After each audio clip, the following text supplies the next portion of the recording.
కాబట్టి ఏ కార్యం చేస్తున్నా ఇది వెంకటేశ్వర స్వామి వారి కార్యాన్ని నేను చేస్తున్నానన్న భావనతో చెయ్యడం. 4, వెంకటేశ్వర స్వామి వారి యందు నిరతిశయ ప్రీతి కలిగినటువంటి పరమభక్తులైన వారితో కూడి ఉండడం, అటువంటి వారి పట్ల ప్రేమ కలిగి వారితో ప్రవర్తించడం.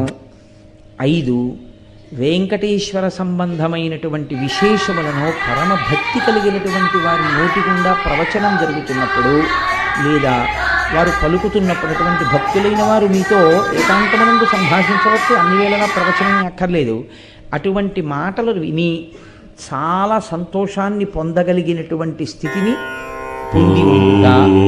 కాబట్టి అక్కడ 6వది వెంకటేశ్వరునితో సాన్నిహిత్యము లేదా వెంకటేశ్వరుని నిరంతరము మనసులో పెట్టుకుని ఉండేటటువంటి వారెవరో అటువంటి వారికి మీరు ఉపకారము చేయగలిగిన స్థితి